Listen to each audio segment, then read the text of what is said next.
ওম শান্তি। 21 ছেপ্টেম্বৰ 2020 সাকাৰ মুৰুলী। আজিৰ মুখ্য সাৰত বাবাই কৈছে, মৰমৰ সন্তানসকল, সংগমত তোমালোকক মৰমৰ সাগৰ পিতাই মৰমৰেহে উত্তৰাধিকাৰ দিয়ে। সেইবাবে তোমালোকে সকলোকে মৰম দিয়া ক্ৰোধ নকৰিবা।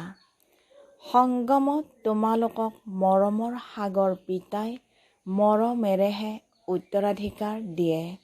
সেইবাবে তোমালোকে সকলোকে মৰম দিয়া ক্ৰোধ নকৰিবা। আজিৰ প্ৰশ্ন, নিজৰ ৰেজিষ্টাৰ ঠিক ৰাখিবৰ কাৰণে পিতাই তোমালোকক কোনটো পথ দেখুৱাইছে?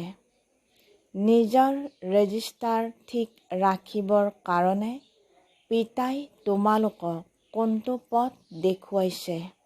উত্তৰত বাবাই কৈছে, মৰমেৰে ৰাস্তা তোমালোকক পিতাই দেখুৱাই শ্ৰীমত দিয়ে।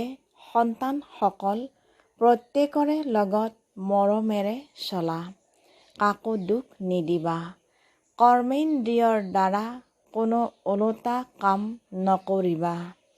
সদায় এইটো বিচাৰ কৰা যে মোৰ কোনো আসুৰিক অৱগুণটো নাই, মেজাজিতো নহওঁ, কোনো কথাত ক্ষুণ্ণতো নহওঁ। গীত। এই সময় অতিবাহিত হৈ গৈ আছে। ওম শান্তি। মৰমৰ আত্মিক সন্তানসকলে গীতটি শুনিলে দিনে প্ৰতিদিনে নিজৰ ঘৰ অথবা লক্ষ্য সমীপত আহি থাকে। এতিয়া শ্ৰীমতে যি কয় সেই ক্ষেত্ৰত গাফিলতি নকৰিবা। পিতাৰ নিৰ্দেশনা পোৱা যায় যে সকলোকে বাৰ্তা দিয়া। সন্তানসকলে জানে লাখ লাখ কোটি কোটিক এই বাৰ্তা দিব লাগে।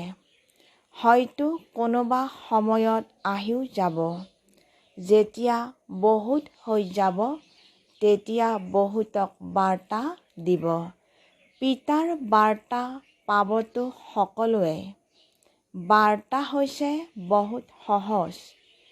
কেৱল কোৱা, নিজক আত্মা বুলি বুজি পিতাক স্মৰণ কৰা আৰু কৰ্মেন্দ্ৰিয়ৰ দ্বাৰা মন বচন কৰ্মত কোনো বেয়া কাম কৰিব নালাগে। প্ৰথমতে মনত আহে, তাৰ পাছত বাণীত আহে। এতিয়া তোমালোকৰ ভুল শুদ্ধ বুজিবৰ বাবে বুদ্ধি লাগে। এইটো পুণ্যৰ কাম, এইটো কৰিব লাগে।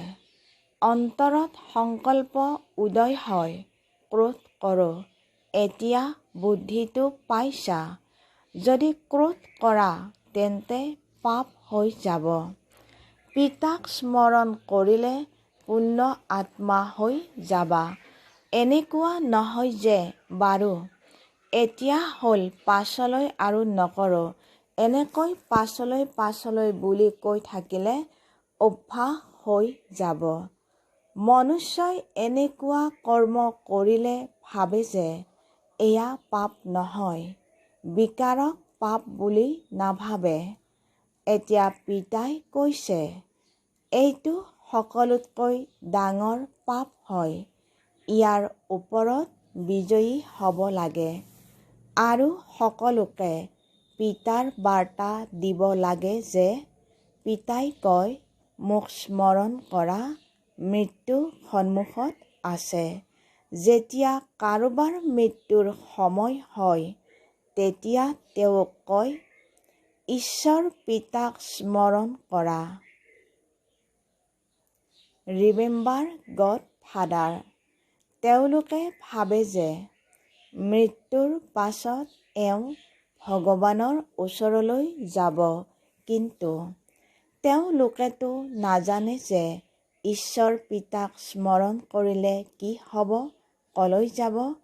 আত্মাই এটা শৰীৰ এৰি আন এটা লয়।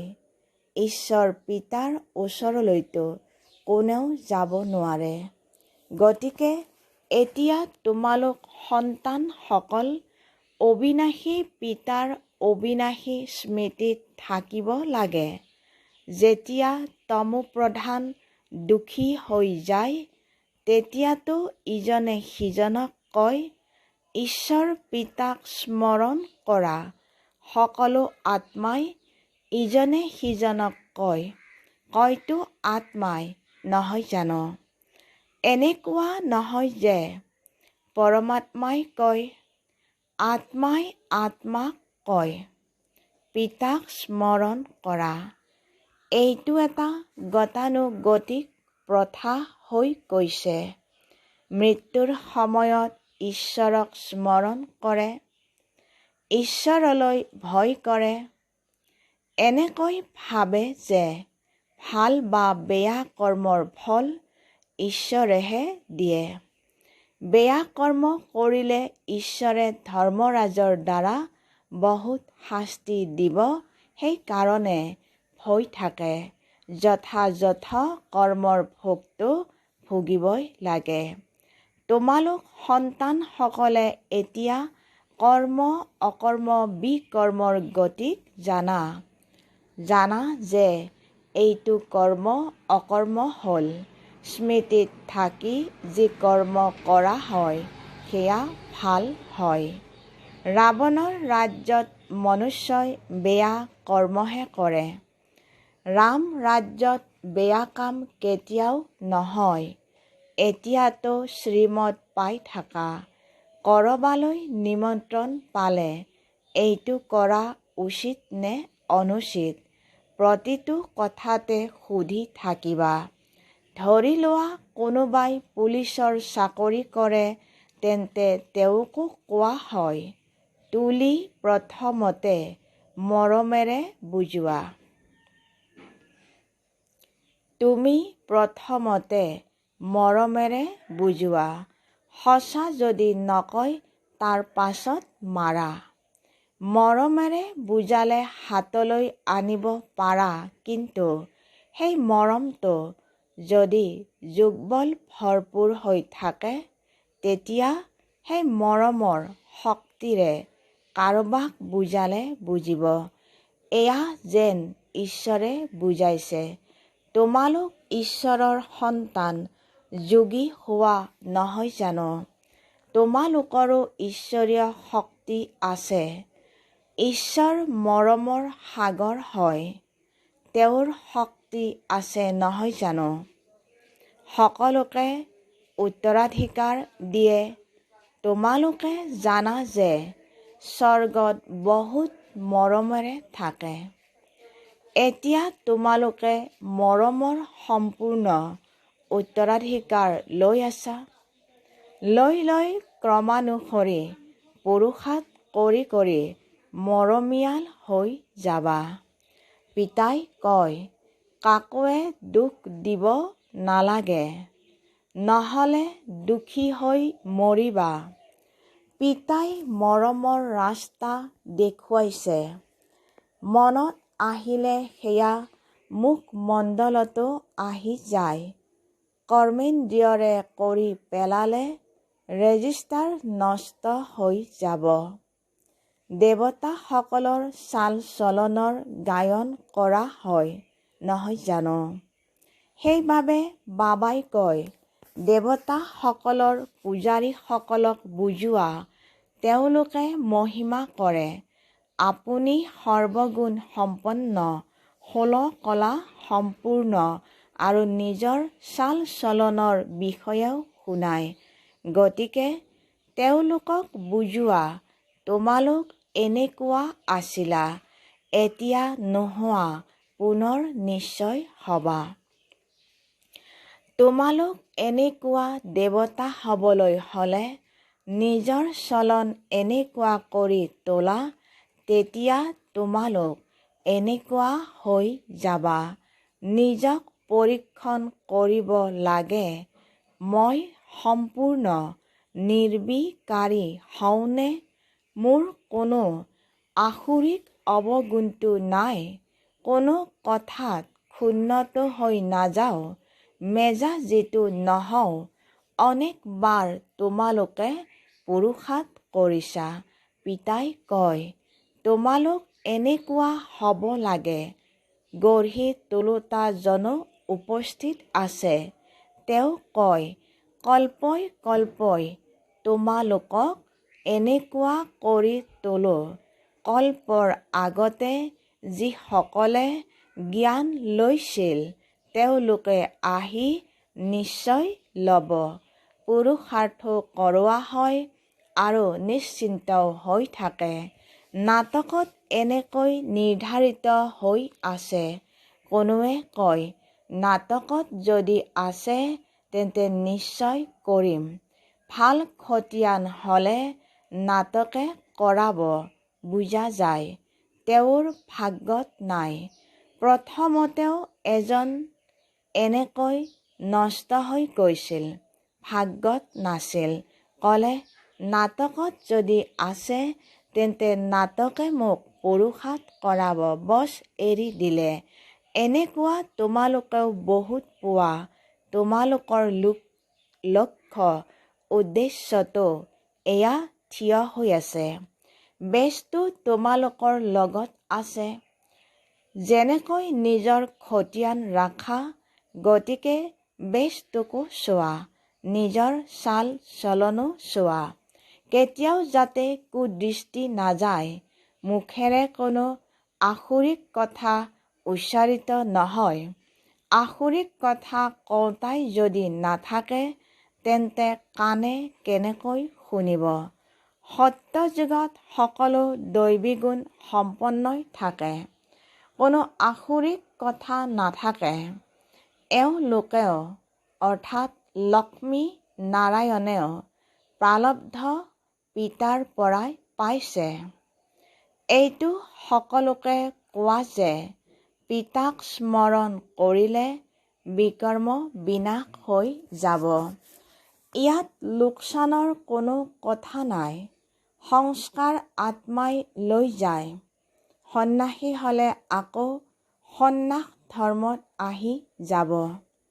বৃক্ষটো তেওঁলোকৰ বৃদ্ধি হৈ গৈ থাকে নহয় জানো? এই সময়ত তোমালোক সলনি হৈ আছা। মনুষ্যই দেৱতা হয়। সকলোৱে জানো একেলগে আহিব ক্ৰমানুসৰি। নাটকত অসময়ত জানো কোনো ভাৱৰীয়া মঞ্চত আহিব? ভিতৰত বহি থাকে। যেতিয়া সময় হয় তেতিয়া বাহিৰলৈ মঞ্চত ভূমিকা পালন কৰিবলৈ আহে। সেয়া হৈছে সদৰ নাটক। এয়া হৈছে বেহদৰ। বুদ্ধিত আছে যে আমি ভাৱৰীয়াসকলে নিজৰ সময়ত আহি নিজৰ ভূমিকা পালন কৰিব লাগে। এয়া বেহদৰ ডাঙৰ বৃক্ষ হয়। ক্ৰম অনুসৰি আহি গৈ থাকে। পোন প্ৰথমে এটাই ধৰ্ম আছিল। সকলো ধৰ্মৰ লোকতো প্ৰথমতে আহিব নোৱাৰে। প্ৰথমতেতো দেৱী দেৱতা ধৰ্মাৱলম্বী সকলেই আহিব ভূমিকা পালন কৰিবলৈ। সেয়াও ক্ৰমানুসৰিহে। বৃক্ষৰ ৰহস্যও বুজিব লাগে। পিতাহে আহি গোটেই কল্পবৃক্ষৰ জ্ঞান শুনায়। ইয়াৰ তুলনা আকৌ নিৰাকাৰী বৃক্ষৰ লগত কৰা হয়। এজন পিতাইহে কয়, মই মনুষ্য সৃষ্টিৰূপী বৃক্ষৰ বীজ হওঁ। বীজত বৃক্ষ সমাহিত হৈ থকা নাই, কিন্তু বৃক্ষৰ জ্ঞান সমাহিত হৈ আছে। প্ৰত্যেকৰে নিজৰ নিজৰ ভূমিকা আছে। চৈতন্য বৃক্ষ হয় নহয় জানো? বৃক্ষৰ পাতো ক্ৰমানুসৰি ওলাব। এই বৃক্ষ কোনেও বুজি নাপায়। ইয়াৰ বীজ ওপৰত আছে। সেইকাৰণে ইয়াক ওলোটা বৃক্ষ বুলি কোৱা হয়। ৰচয়িতা পিতা ওপৰত আছে। তোমালোকে জানা যে আমি এতিয়া ঘৰলৈ যাব লাগে, য'ত আত্মাসকল থাকে। এতিয়া আমি পবিত্ৰ হৈ যাব লাগে। তোমালোকৰ দ্বাৰা যোগ বলেৰে গোটেই বিশ্ব পবিত্ৰ হৈ যায়। তোমালোকৰ কাৰণেতো পবিত্ৰ সৃষ্টি লাগে, নহয় জানো? তোমালোক পবিত্ৰ হোৱা, গতিকে সৃষ্টিও পবিত্ৰ কৰি তুলিবলগীয়া হয়। সকলো পবিত্ৰ হৈ যায়। তোমালোকৰ বুদ্ধিত আছে, আত্মাতহে মন বুদ্ধি আছে, নহয় জানো? চৈতন্য হয়, আত্মাইহে জ্ঞান ধাৰণ কৰিব পাৰে।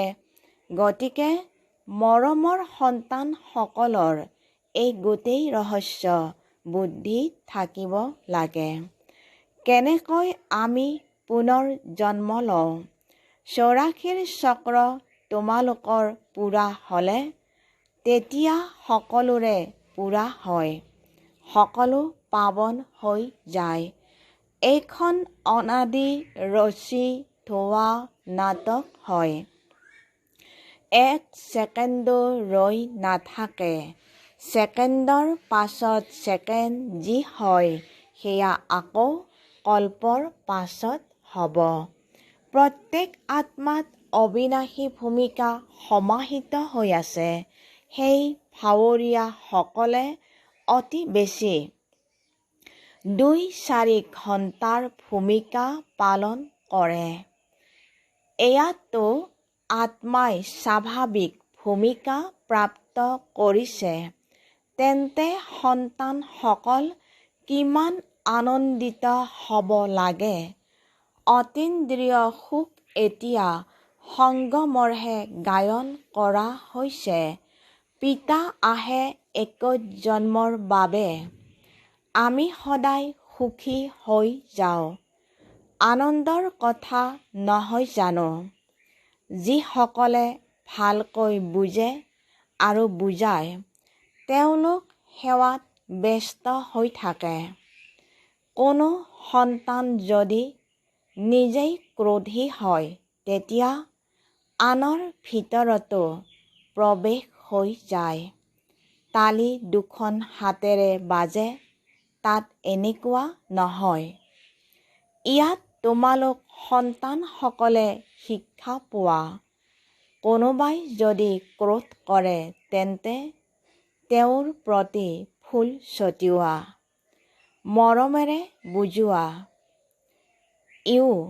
অৰ্থাৎ ক্ৰোধ এটা ভূত হয়, বহুত লোকচান কৰি দিব। কেতিয়াও ক্ৰোধ কৰিব নালাগে। শিকাওঁতা জনৰতো একেবাৰে ক্ৰোধ থাকিব নালাগে। ক্ৰমানুসৰি পুৰুষাৰ্থ কৰি থাকে। কাৰোবাৰ তীব্ৰ পুৰুষাৰ্থ হয়, কাৰোবাৰ ঠাণ্ডা। ঠাণ্ডা পুৰুষাৰ্থ কৰোঁতাই নিশ্চয় নিজৰ বদনাম কৰিব। কাৰোবাৰ ক্ৰোধ থাকিলে যলৈ যায় তাৰ পৰা উলিয়াই দিয়ে। কোনো বেয়া চলনধাৰী থাকিব নোৱাৰে। পৰীক্ষা যেতিয়া পূৰা হ'ব, তেতিয়া সকলোৱে গম পাব কোন কোন কি হ'ব। সকলো সাক্ষাৎকাৰ হ'ব। যিয়ে যেনেকুৱা কাম কৰে, তেওঁৰ তেনেকুৱা মহিমা হয়। তোমালোক সন্তানসকলে নাটকৰ আদি মধ্য অন্তক জানা। তোমালোক সকলো অন্তৰ্যামী হোৱা। আত্মাই ভিতৰত জানে। এই সৃষ্টি চক্ৰ কেনেকৈ ঘূৰে। গোটেই সৃষ্টিৰ মনুষ্যৰ চাল চলনৰ সকলো ধৰ্মৰ জ্ঞান তোমালোকৰ আছে। তেওঁলোকক কোৱা হ'ব অন্তৰ্যামী। আত্মাই সকলো জানি গ'ল। এনেকুৱা নহয় ভগৱান ঘাটে ঘাটে অৰ্থাৎ সকলোতে নিবাস কৰে। তেওঁক জনাৰ কি প্ৰয়োজন? তেওঁতো এতিয়াও কয়, যিয়ে যেনেকুৱা পুৰুষাৰ্থ কৰিব তেনেকুৱা ফল পাব। মই জনাৰ কি প্ৰয়োজন? যিয়ে কৰে তাৰ শাস্তিও নিজেই পাব। এনেকুৱা চলন হ'লে অধম গতি পাব। পথ বহুত কম হৈ যাব। সেই স্কুলতো অকৃতকাৰ্য হ'লে তেতিয়া পুনৰ পৰৱৰ্তী বছৰত পঢ়ে। এই পঢ়াটো হয় কল্পান্তৰৰ বাবে। এতিয়া নপঢ়িলে কল্পান্তৰৰ বাবে নপঢ়িব। ঈশ্বৰীয় লটাৰীটো পূৰা ল'ব লাগে নহয় জানো? এই কথাবোৰ তোমালোক সন্তানসকলে বুজিব পাৰা। যেতিয়া ভাৰত সুখধাম হ'ব তেতিয়া বাকী সকলো শান্তিধামত থাকিব। সন্তানসকল আনন্দিত হ'ব লাগে।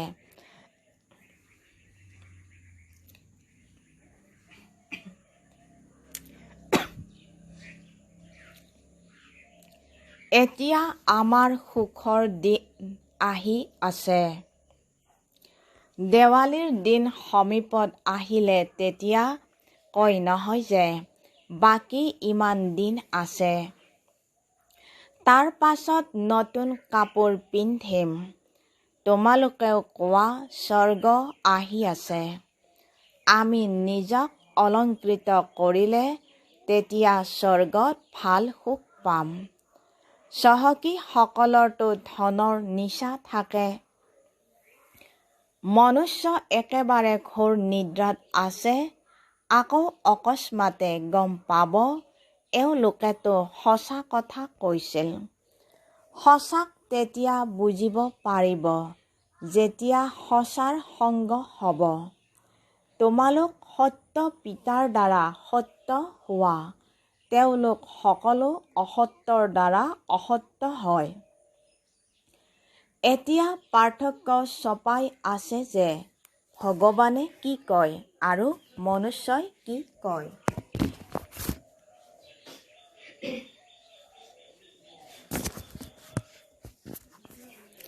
আলোচনীটো প্ৰকাশ কৰিব পাৰা। অৱশেষত বিজয়টো তোমালোকৰে হ'ব। যিসকলে কল্পৰ পূৰ্বে পদ পাইছিল তেওঁলোকে নিশ্চয় পাব। এইটো নিশ্চিত, তাত অকাল মৃত্যু নহয়, আয়ুসো দীঘলীয়া হয়।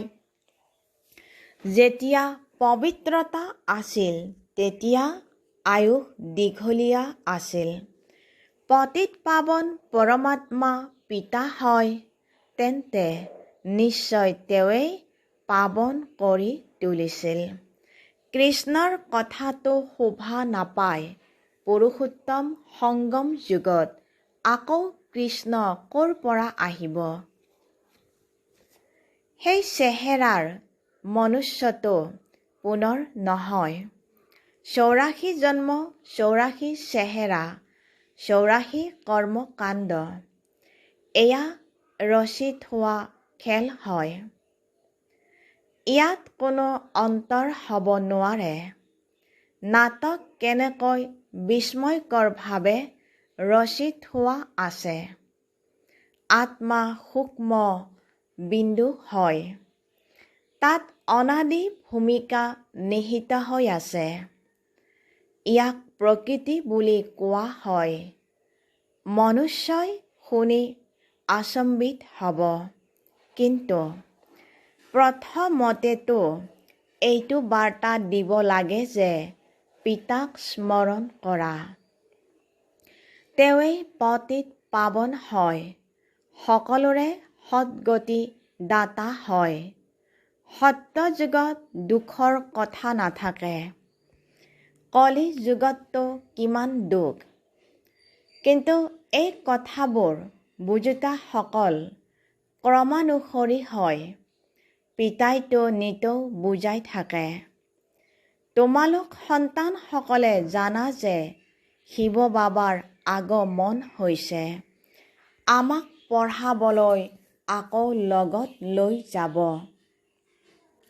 লগত থকা সকলতকৈও বান্ধনত থকা সকলে বেছিকৈ স্মৰণ কৰে। তেওঁলোকে উচ্চ পদ পাব পাৰে।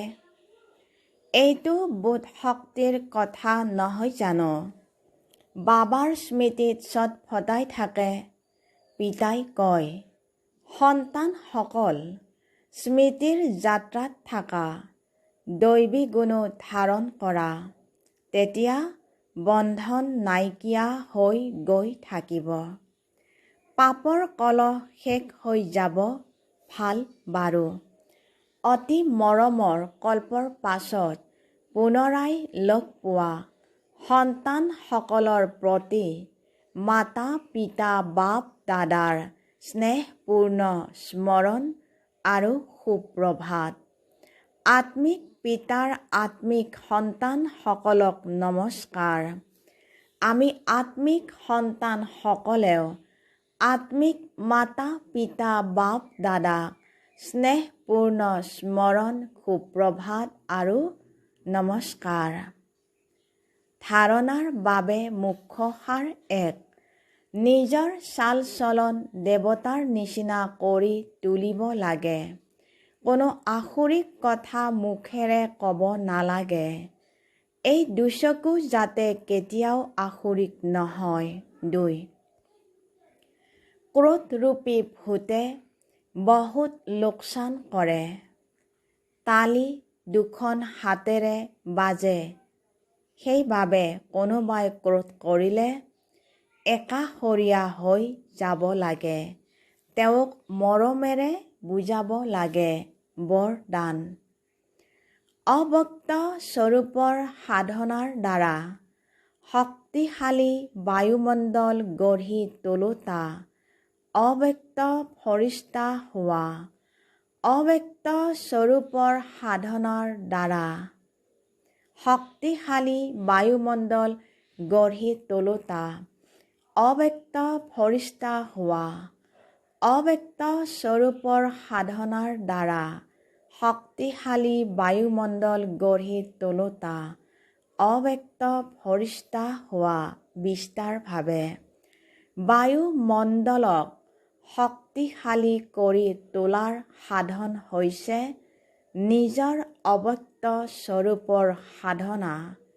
ইয়াৰ প্ৰতি বাৰে বাৰে মনোযোগ দিব লাগে, কিয়নো যিটো কথাৰ সাধনা কৰা হয় সেইটো কথাৰ প্ৰতি ধ্যান থাকে। গতিকে অব্যক্ত স্বৰূপৰ সাধনা অৰ্থাৎ বাৰে বাৰে মনোযোগৰ তপস্যা লাগে।